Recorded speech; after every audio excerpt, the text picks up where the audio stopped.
Welcome to Empower Her Radio, the space for powerhouse women ready to step into their next level of abundance, purpose, and personal freedom. I'm Dr. Corey Winn, a high performance coach, doctor of physical therapy, philanthropist, and business consultant. I help ambitious women align with their highest calling, expand their wealth and impact, and create a life that feels as good as it looks. If you're a high achieving woman who's built success yet finds yourself craving more alignment, more purpose, more ease, you're in the right place. Here, we bridge the gap between ambition and fulfillment. Through transformative conversations and proven strategies, you'll gain the courage to step into the fullest expression of you. Build a powerhouse business that aligns with your expertise and divine gifts, and lead your life, both personally and professionally, with unshakable confidence, worthiness, and compassion. This is about expansion, legacy, and owning your power unapologetically. You already have everything inside of you to create a life of unlimited possibility. It's time to unlock it. Welcome to your next level. Let's dive in.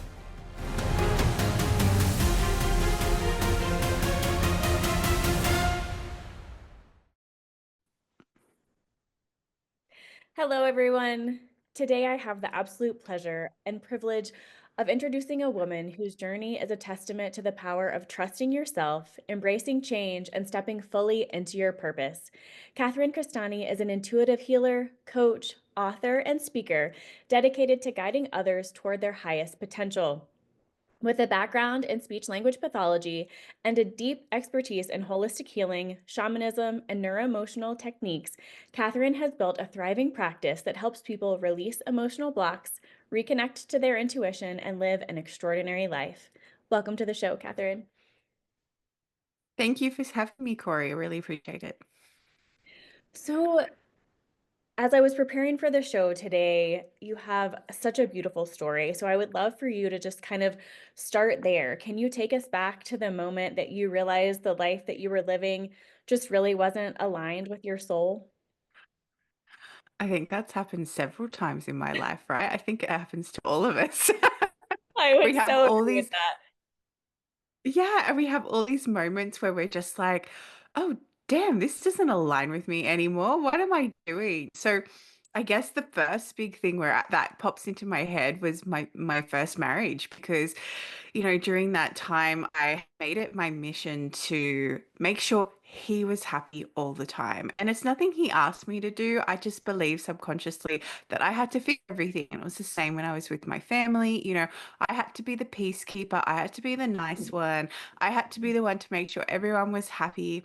And everyone would keep telling me, oh, you have like a dream life. You've got a husband, you've got a house, you own your own business. And I'm there in the sky going, no, you have no idea. So it's just, It's not what you and think. exactly.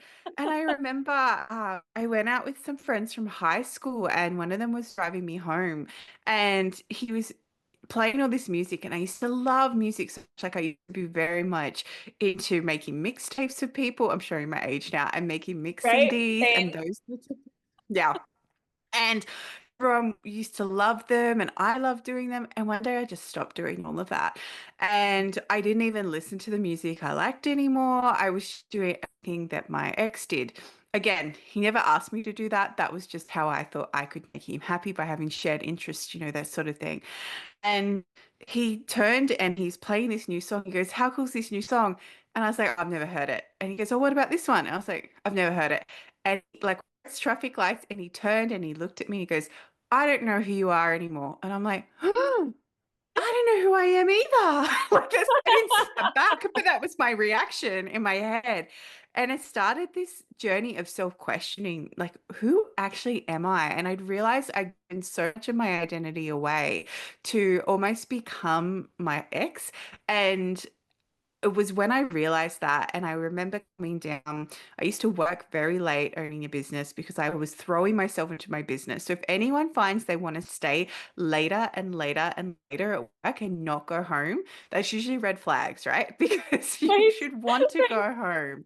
Yeah, and you should want to go home. You should want to actually be with your loved ones and that sort of thing. So it was this one evening in particular. I was there till like 9 or 10 o'clock night, and I was purposely avoiding going home. And this incident happened, and I was doing all this archiving. If anyone has a business and knows what archiving is, you'll understand. But when I inherited this business, the business partner didn't throw anything away, so you have to keep the files for so long. So I was there archiving files from the year I was born, and I was like, "Oh my goodness, this is ridiculous." And she's like, "Oh, but the system's in alphabetical order." I'm like, "Yeah, you could do that, but put it in year order because I could have just thrown whole boxes away." So I'm Mhm. there trying to get it all done because I just need it done because these boxes were taking up a whole therapy room of the Right, practice. right. Oh yeah. And and it was nearly midnight, and my ex was like, "Where are you?" And I'm like, "I'm still here, I need to get this done." And I was taking boxes to my car because I had someone coming to my house to pick them up to security shed them. And we had this old wheelie chair, so I thought I'll just use that because it's gonna go in anyway. And the boxes split in the middle Oh of the road no. while I was crossing it, and there was files everywhere. And where my business was in Australia, it's like a very low socioeconomic area, and it's not known for being the safest. And I'm there at midnight, like myself, a woman, in this back alley, these files everywhere, and I was like, "Oh my goodness!" And these two strangers, they came up and they go, "Look, love, we're not going to hurt you. We just want to help you. Like, can we help you get these files to your car?" And I was like, "You know what? It's too late now anyway. I don't care. Like, just help me. You're Just here help me." now, so Exactly. And now I look and I think it was the universe sending me some beautiful angels to help me get through because I was on the verge of tears. And not once did my ex actually offer to come and help. And I remember because I was telling my husband now this story. He goes, "I would have been in the car and driven out there to help you, like at like 8 o'clock." And and then I sat there and I went, "I know you would have." And it was just that was how our relationship was. It was I was always the one looking for ways to help other people, but no one ever actually helped me. So the day I decided to leave, it was a very emotional day because you cry because you're grieving a dream and then you have to move on.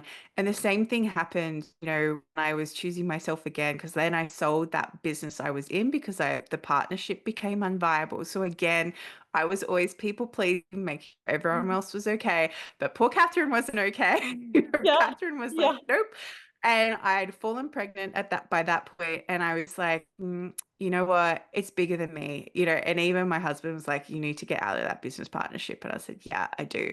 And it was too because I met him incredibly quickly because when you're in a state of really happiness and in flow and honoring yourself, you attract things that will support you on that journey. So Yeah. I hadn't been out of my marriage very long. He hadn't been out of his marriage very long. We were definitely not looking for relationships. We were both like, "Yeah, let's be single and have fun." And we were happy friends, and then all of a sudden, like, actually, we really have feelings for each other, which was like a really beautiful way to actually start a relationship, I feel. So I'm in this Right. happy place personally. All this light's getting shone on my business. In the meantime, I'd started my own company as well because had this gut feeling that I needed something for my own, so I could actually leave that partnership and keep growing my own business. So I keep growing that, and it was getting very successful. So both businesses were set. The first one was a seven-figure business. This one was a six-figure business. We were so busy. We had booked out rooms all the time, 6 days a week, and it was looked amazing from the outside. In the inside, I was working 24/7. Like, it was waking me up at night. It was giving me massive anxiety. Wasn't the child sleep deprivation that was really doing me in. It was the business sleep deprivation. The worst thing I learned as a business owner was the let's end because I could hide my insomnia. And instead of getting up and writing my to-do list, I would just get up and start doing all the emails that I needed to do and send all these things out.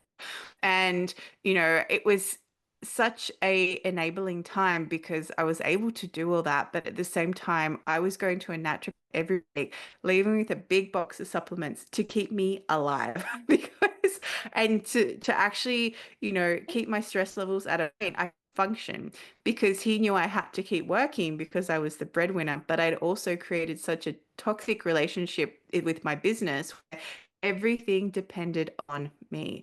And if you've ever run, you're like, yes, I understand. Because Oh you yeah. can't run a business that way. You Oh have to yeah. have like a team of leadership where you put trust in those around you.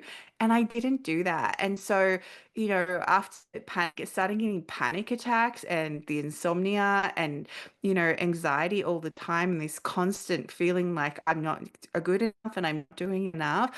I made the decision to sell my business and I didn't regret it for a second because I just didn't want to deal with all the staff issues anymore with dealing with I worked so the allied health clinic I had, it was like but addressing parents' needs, like a lot of parents' needs, as well as seeing my own caseload, plus managing 200 other clients there, so it was very taxing on my soul.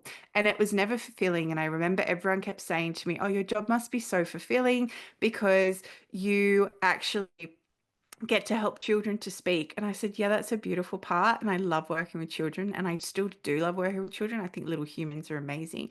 But at the Hmm. same time, it wasn't filling me up at all. And through that, like at the end, towards the end, I also started to go on this spiritual journey where I started awakening all these things that I'd been questioning and just felt really pulled towards. And it was in that moment that I decided to tell the company I was meditating, and I went up to kind of my guides and hung around with them, and I said, I want to sell the company. And I get like a clap. Like, yes, you finally got there. This isn't your path anymore. And I was, no, it's really not. And it took me 2 years from that to actually unpack everything because once I got paid for this business that I put my heart and soul into, subconsciously I've been programmed that if you don't work hard for your money, you're not going to get anything. So Oh yeah. because this money seemed easy, then I pushed it all away subconsciously for different reasons. And we ended up living paycheck to paycheck. And if anyone's doing that, I fully understand it's really hard to get ahead because you're just constantly trying to save and then a big unexpected bill comes up, and it just keeps, this cycle keeps perpetuating. And I was like, right, there is something here. I'm like, Yeah. what is Oh this yeah. about? And so I got really savvy and I was trying to start my coaching business and I wasn't attracting any clients, of course, because I didn't believe I was worthy of it, right? To get to this point. And I'm there and I just got really savvy and I started doing any free thing that landed in front of me. So I would go to free online workshops, I would take up free calls, I would do all these things because I knew there was something I was missing. Because my coach now will tell me a mirror cannot see herself. And it was the most Oh yeah. powerful thing he's Oh told me. yeah. And I was Well, and like, I remember, okay.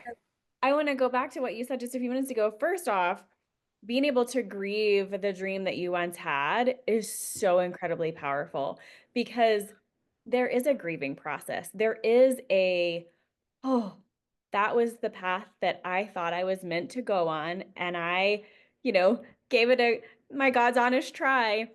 And I do think for a lot of women, there's a sense of a bit of failure of like, it didn't work out. What did I do to have that happen? And I just want to be really clear for our audience today, you didn't do anything other than finally Mm, honor yourself and being able to switch gears and pivot multiple times, just like I have, and continue honoring yourself in different seasons of your life. I mean, I think back to past jobs and past partnerships, just like you, that seemed beautifully aligned at the start of it and became very toxic, or even just as it unfolded, you recognize, huh, this isn't as aligned as I thought it was. So, just being able to step back in your life as our audience is listening and say, is what I'm doing aligned with my true self? Is what I'm doing aligned with where I'm going? Who do I want to be? Everything that you just spoke about is so beautiful because often as moms and as high achieving women, we don't stop long enough to see and then look back and mhm. think, oh my gosh, like it's been 10 years or it's been 5 years since I even asked myself what I wanted. Exactly. And, especially when you become a mum, I've been talking a lot with mums this past few weeks, and you lose your identity when you have a child because it's you just become a mum. And I can't explain it any other way, but when you give birth and have that little baby in your arms, you all of a sudden know the life that you knew is gone. And Uh-huh. reclaiming yourself in all that, such a powerful but um Well, tricky and journey. I heard something today, or I read something today, and it said for a woman who is given birth, to biological children, it takes 6 months for your body to heal, two Hmm. years for your hormones to get back in balance, and 5 years to solidify this new identity. So I think back for me personally, I only have one child. I have two stepchildren, but only one who I birthed. And then I think of my friends who have three, four, five, six kids, and I'm thinking, how many, like, does that 5 year clock start over every time? And it does. And it Yeah. changes with each season too. I love that, Corey, because I actually read that same thing like 2 days ago as well. And I thought it is so true. And then meanwhile, in that, your soul's evolving as well, and you're going through an identity shift. So we went through another grieve dreaming moment because we this house that we're in currently, and we built it as our forever home, right? We were like, yeah, we're going to stay here forever. And then it ended up, we got the dream. And it wasn't what we wanted. It wasn't our forever because all of a sudden our my needs changed, my husband's needs changed, my child needs changed, and we're all here going, my son's like, I want a pool. And I'm like, well, we can't actually have that here because of how the land is and also like financially. My husband's like, I want a greenhouse because the kangaroos come and eat all our veggie garden. Love that. I Australian love that you're in problems. Australia. We have deer, you have Australian kangaroos. problems. I just love that so Yeah, much. exactly. Yeah, we have deer, possum, whatever else wants to come eat it at the night. And then me, I'm like, I need to be near the water, like because I find it so calming. And again, we live over an hour from the nearest beach, and I was like, this isn't feasible. We can't drive to the beach every day for like a 2 hour round trip. You could, but it's just not worth it, Right. and it was all these things. And also, when we came here, we're like, we want to be mortgage free. And it's again about trusting that intuition, right? Because so we had to grieve the house. We were both in this place, my husband and I, where we were grieving and we're like, we feel so displaced. That's how we felt because we were in between dreams, right? We were in mourning the old one. And, again, I had to choose myself because I put a condition when I sold my house, then I could leave my day job because I'm still coaching, I'm writing, doing all these other things. But I was still doing my work as a speech language pathologist and it wasn't serving me. And I knew it wasn't. And I was trying to stick it out because we needed the income and everything. And it was about 3 weeks ago, I was meditating and my soul went, you need to quit. And it was so clear. Uh-huh. I went, I need to quit. And my husband didn't fully understand it, but he's like, all right, well, if you have to quit, just quit. So I did. And I gave a deadline, which is 2 more weeks away. I gave this deadline and I'd had this numbness in my hand for nearly 3 months. And I knew subconsciously it was because I was numbing myself to keep doing this work. And my coach is also an astrologer. And I messaged him and I said, hey, what's a good day to leave? And he's like, you should already be gone because you should not be in your job anymore. And I was like, It's so funny when we oh, when we wake up in the middle of the night and we're worried about quitting for fear yeah. of money. I mean, that's legit. Hmm. But also for fear of, relationship building, burning bridges, you know, a true love, obviously, that you still have of that. But all these things culminating in, no, this is not aligned for me anymore. Walk away. Exactly. Exactly. And so it's been 2 weeks I gave my notice and I haven't had numbness for nearly 4 days now. And Oh, wow. no one could tell me where this numbness it was coming from my liver because there was anger, right? Because often our body will hide those subliminal things. But I said to my husband the other day, I said, do you see the pattern now? He's like, huh. Because he still didn't fully accept why I did it because I put this timeline on us now that we actually do need to sell the house. I was like, well, weren't repairing before. Now we have to care. Now we have to actually, care if it sells or not. But at the same time, I had to honor that soul message because I was numbing myself. And often it's in those moments, as a woman, as a mum, and when we don't listen to that voice that is screaming inside us, it's going to come out as tragedy. It's going to come out as extreme versions, and you're better off listening to them when it's screaming inside you before it actually manifests in your body or it goes to tragedy because it can go further out. And I have such a beautiful example of it coming on the outside. So I was Mm. pushing myself at the end of last year. I had these new clients. I was all excited. I'm writing these books. I'm like, yeah, yeah, yeah. I've got my feeling worthy again. And I'm pushing, pushing, pushing. And my body's like, you need to rest. You need to rest. You need to rest. And I'm like, nah, I can keep pushing. I was getting up at 5 a.m., going to bed at 11. It was just not sustainable long term. And my car was having issues, and I kept hearing intuitively, you need a new battery and you need new tires. And I was like, no, no, no, no, no, because we didn't have the finances at the time. And then because I changed all these things, money came from nowhere, which people, it does happen. It's magic when it does It happen. Like does. money just comes I from nowhere. literally had money like roll into my yard. I mean, Oh, it wow. happened. I love that. I love that. I have money just show up in the account. That's even more fun, but we just got this money and we're like, oh, great. We can do a few things. And we're like, yeah, we'll get around to fixing my car. Meanwhile, I'm pushing, pushing, pushing, pushing. And I went to drop my husband at work and I pulled into the gutter.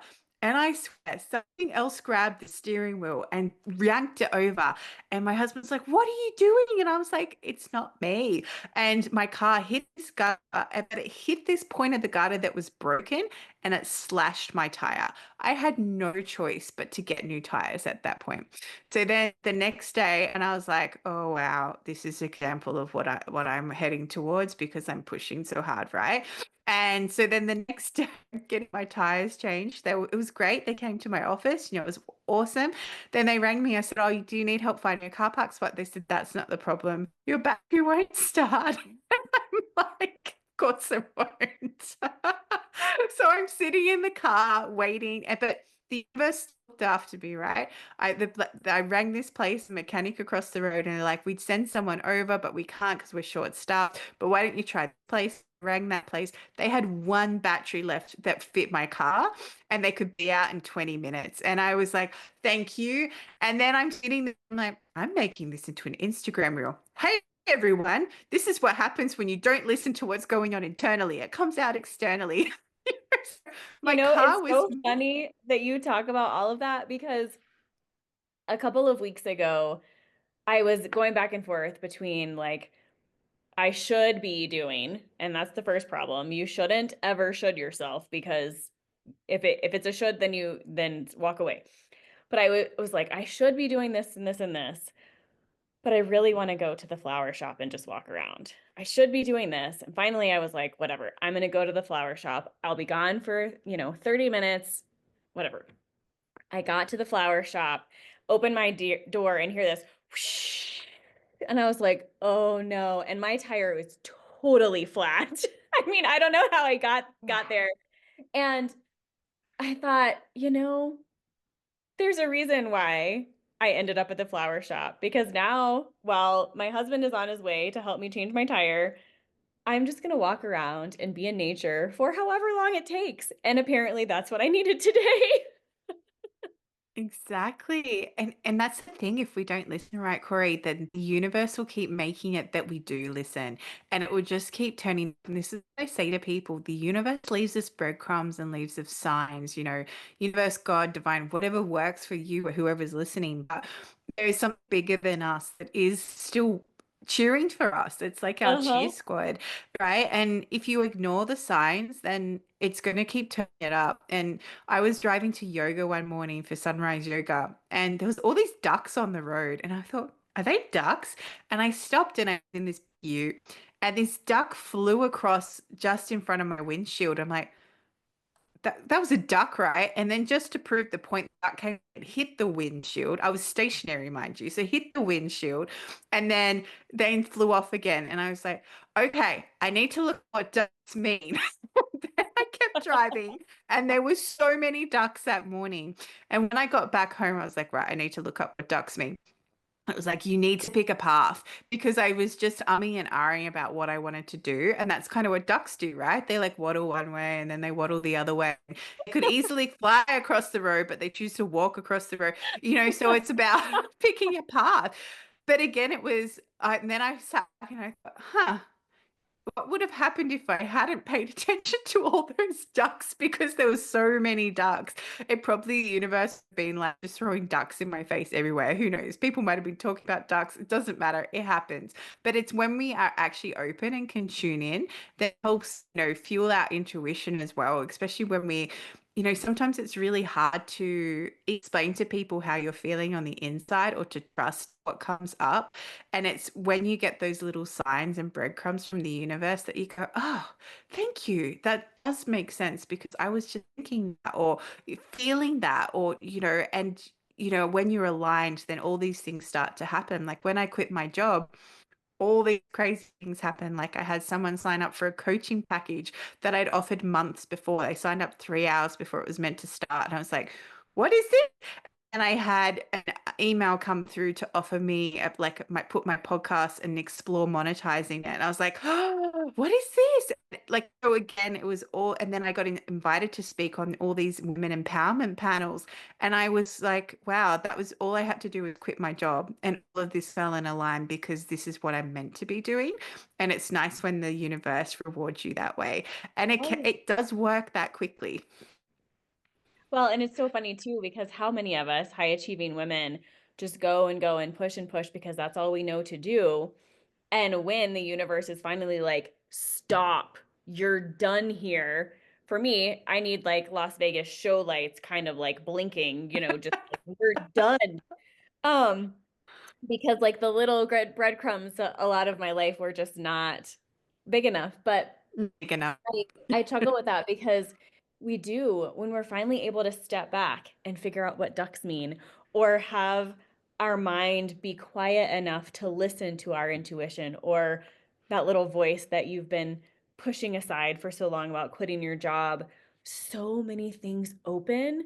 I mean, I launched a nonprofit Mm. in February, decided to do it for one and all back in December. And it was like everything fell into place that quickly because I made a decision.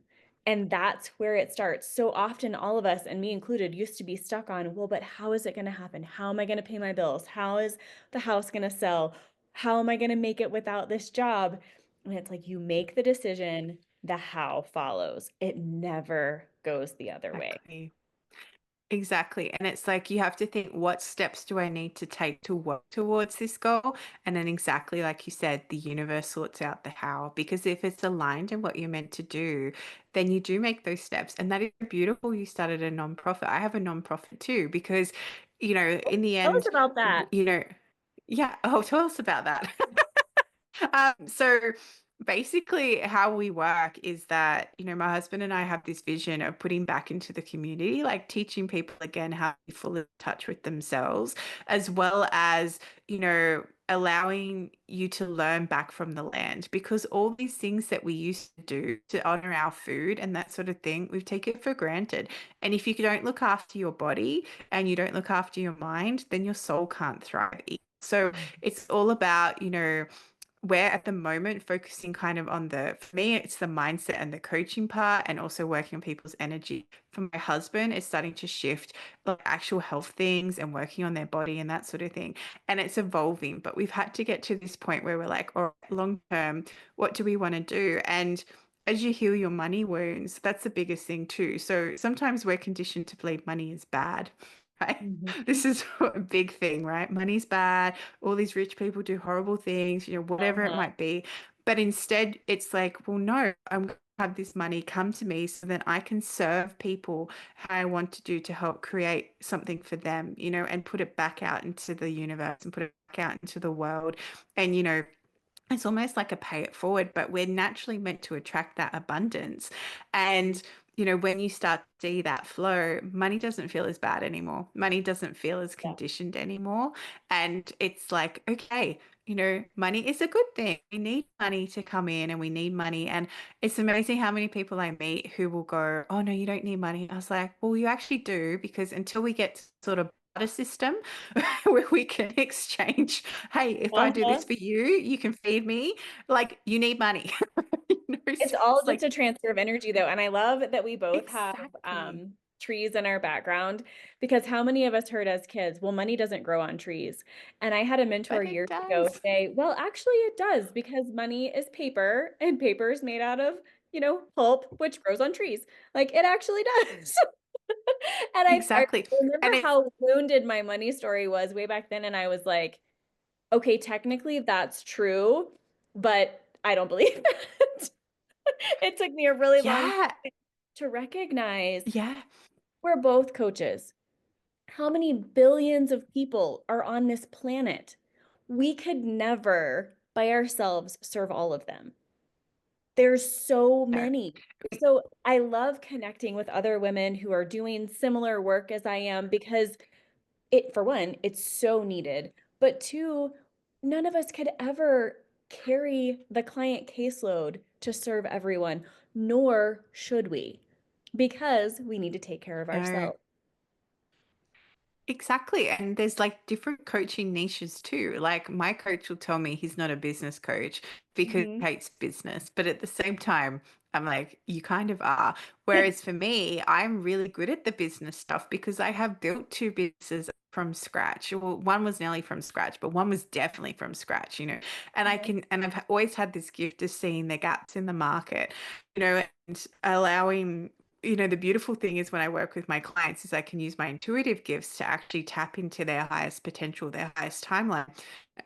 And I can give them possibilities. And often they're like, oh, that sounds amazing. I'm like, okay, well, that's our big goal. But right now we have to come back here and let's just, start on where's your focus going?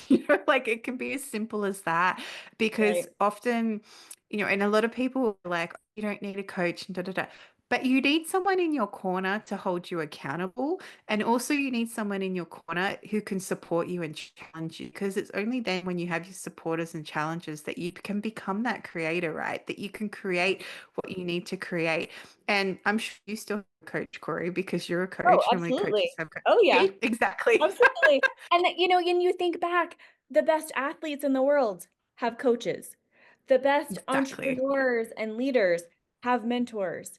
The best researchers have professors and other like-minded people in their corner. We don't get here alone. I will be the And first we're one to not say meant all the to. things I don't know that someone else is an expert in.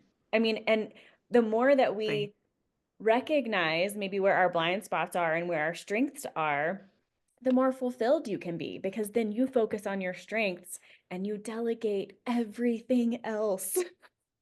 Ah, I have such a beautiful story about that. I was writing my books and I started editing it. And I was like, I'm going to do all of it. I'm going to write it and I'm going to edit it and I'm just going to do everything. And so I had two books at the time going because I'm an overachiever, as we've discussed. And I was I was editing one, I started the other one, and then I finished editing that one and then sent it off and just sent it to the universe. And I was editing my new one and I got to the end of it and I'm like, oh gosh, I don't even want to write anymore. I can't look at this. And my coach said, need an editor. And I was like, I do need an editor. And I was just like, and I said to my husband, I said, I cannot do this anymore. I said, it is sucking my creativity because if anyone's curious, editing uses a completely different part of my brain. And then with my But novel it's that I wrote. Yeah. sorry, go Yeah, ahead. and that's all right. I know. You're like, I understand. My novel that I wrote, my husband said, like, he goes, why don't you just to this friend I had? And I was like, oh yeah, actually she'd probably be really good at it. And I told her and she said, yeah, I'd love to do that because she's very analytical and she loves the detail. She loves looking at the detail Uh-huh. and making sure things work together. That's like one of her passion things. And I sent it and she's like, oh my God, I love doing this. And I was like, oh, great. Because I hated it. I hated every moment. You can have it. You can have it. I love it so much. And it's so funny for me. I have so many amazing women in my life who are writing books currently or have written books. And so I was like, okay, I need to get on this book train. I've got to write a book. And I sat down for like 3 days and I thought, I hate writing. Like think like long. I thought, no, I don't at all need to write a book. Not because I don't have things to say, but there's just so many different avenues. That's why I have a podcast. That's why I have like a weekly newsletter, whatever. I love the little things, but I'm not sure that you'll ever see a large book for me because it's not my passion. I love to read, but writing it, I don't know. So I love that you have a book. Actually, multiple books. Sorry. Well, yeah, the beautiful thing about my books is I get all the information channeled to me, so I intuitively get it. So I write Yeah. the books as it comes through, and I almost say a ghost writer, but it's not really, well, it's a spirit writer, right? And Right. it just Yeah. all comes through. And even when I was typing and I was like, oh, what's she gonna do? And I ended up writing this romantic thriller, which I'm really excited to get published now because now I'm at the finish line, Corey. I'm like, I need to see it in my hands, and the other one's completely different. The other one's about spiritual ethics. So it's like a completely different mindset going into both of them. And yet they both are very like have places in my heart. And then I'm I love writing that so much. another book, and another book.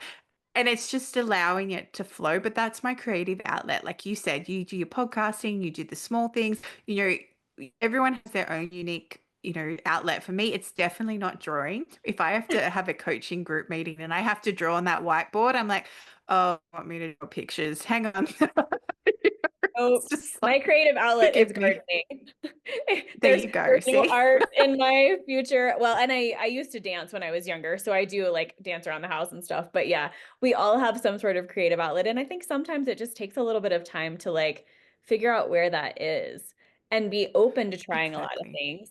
Um, but I want to be really respectful of your time. How can people get in touch with you? How can they follow you? All the things. Where can they find your books? Oh, the books aren't out just yet, but hopefully by the time this episode airs, they'll be on Amazon. But but I currently have a website which is willowhealing.org, and it's currently under revival because again, I've had another identity shift because that is what life is. We keep shifting what our focus wants to Mhm. be. But I Yep. hang out mostly on Substack, which is willowhealing.substack.com. And also Instagram, I'm there nearly every day, which is Willow Healing SH. And you can come and chat with me. You can see what I have to share on there. And yeah, I just want to connect and talk to you. And if you're just curious about me as well, there's an option you can have a quick, discovery call and we can have a chat and see what I can see for your business. Because sometimes it's nice to have someone outside. Oh, I could do that. Oh yeah, yes you can. If we can have like one final remark, what would you tell our audience today? To just trust that little voice in you because once you start to trust it, it becomes like a lion and it will roar and it makes it really easy to lead a path that's aligned for you. Yes, I love that. Thank you so much for being on today. Thank you so much for having me. As we close out today's episode, I want to leave you with this. Your next level is already within you. If you're feeling that pull for more clarity, more alignment, and more courage to step fully into who you're meant to be, this is your invitation to take the next step. Whether you're an entrepreneur ready to scale or a woman standing at the edge of something bigger, the path forward starts with trusting your desires, owning your worth, and leading with your inner knowing. This is exactly what I offer. Private VIP coaching, and where I guide women inside the 10K Club and 50K Club through consulting with She Sells and Superhuman Selling to help you gain clarity, step into aligned action, and build a life and business that reflects your highest vision. If you're ready to explore what's next, let's have a conversation. Book a free call now at www.corywinn.com/free call. I can't wait to connect with you. Talk soon.